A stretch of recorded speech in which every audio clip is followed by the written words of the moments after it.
In our garden today, we're going to be picking some of our kale. We already have so much kale in here, as you can see. And what's really great about kale and a lot of other leafy greens is you can actually pick from the exterior layers. Once they're about the size of your palm all spread out, then you can go ahead and pick them. And as long as you don't pick from the center, then it is going to continue to grow. So we're going to go ahead and harvest some of our kale. And we're going to go over some ways that you can actually store this, freeze it, in order to keep using it all year long, because there's no way I could eat this kale in just 1 week. So let's go ahead and harvest some of this kale and bring it inside the kitchen and talk a little bit about how we're going to start to actually preserve it. You can see here, this is a nice big leaf. So we're going to pick from the outside.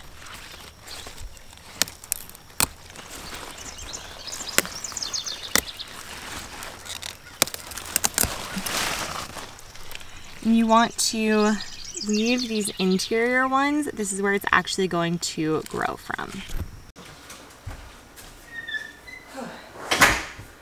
Okay, we just picked a bunch of kale from our garden. So first thing that we're going to do is actually start to prepare the kale, and then we're going to wash it and let it sit so that it's nice and clean from the garden. All those buggies are off. So the first thing that you want to do when you have your kale is basically it's going to have a nice big backbone in it from the stem, and we want to use all the leaves on the outside. We don't want to use too much of this because it's just like really hard and tough. So I'm just going to take my hand, go across it like this, pull it off, stick it in my buckets, and we're not going to use those pieces today. So what we're going to do with these pieces is we're just going to take all of these at the end and we're going to give them to all of our chickens. So I'll just throw them in their coop. They can go ahead, use these. You can also put these in compost, or if you have a recipe that you do want to use these for, that might be a great solution. Today we're not going to be using them. So I'm just going to go ahead, take all of these and take off all of the stem pieces from them.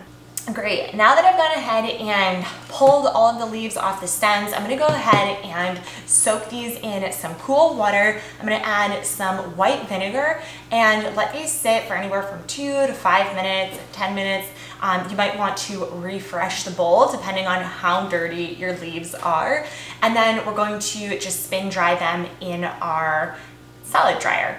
Now that we've gone ahead and washed all of our kale, I suggest just chopping up into fine pieces. And the first and easiest method for preserving your kale is literally just taking it and putting it into plastic bags.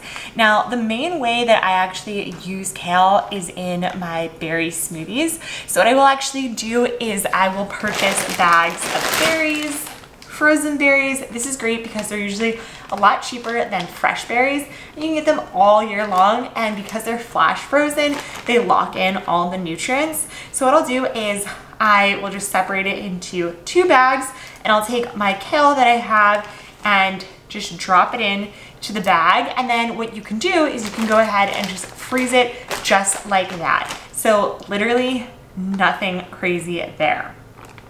The second way that's going to be freezing your kale is you actually can take the kale once you've cut it up and add some water into a blender, put it into your blender, turn it on high speed to chop that baby up, and then you can actually pour it into ice cubes and freeze it that way, and then pop it into smoothies or any type of method that you would want to use. What's good about the first method is there isn't water, so if you did want to add it to a soup or a cooked item, you definitely could. Let's head back into the garden for our third way to preserve kale, because we're gonna need a lot more kale for this one, and this one's gonna take up a lot less space, and that is actually using kale powder.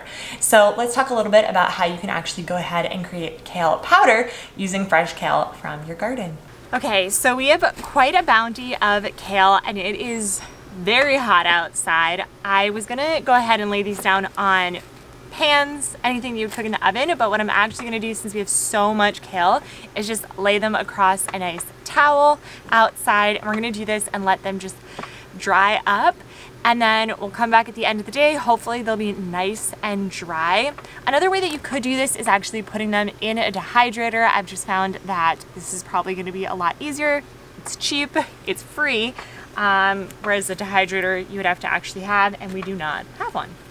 So So I'm just gonna lay these out, trying to not have them touch too much. And you can do this with the stems on, and then we'll just take them off after, or you can do the opposite. What's nice about keeping the stems on is if it is a windy day, they're not as likely to blow away because the stem's gonna have some weight to it. It is now the next day, and the next step is to actually take our kale once it's dried out, which you're gonna be able to tell that it's nice and dried out because it's gonna be real nice and crinkly.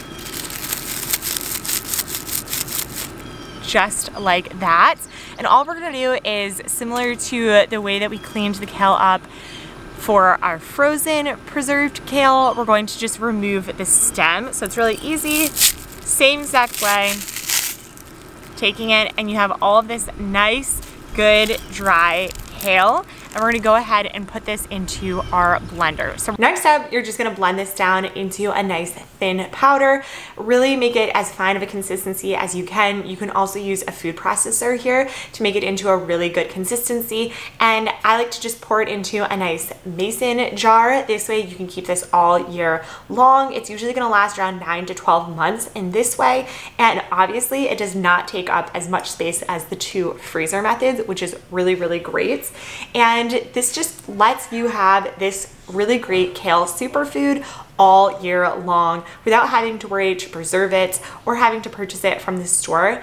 And what's really great about this is you can add it to so many different recipes. So I love to add it to my smoothies every morning, but you can also add it to any pasta sauces that you have, any baked goods. So if you're cooking brownies, you can put it into there and sneak it into a lot of different things. The nutrients in kale help you lower your cholesterol and prevent cancer, and they include nutrients like vitamin A, C, K, folate, omega-3, so similar to your fish fatty acids, obviously not as much, but still a really great source.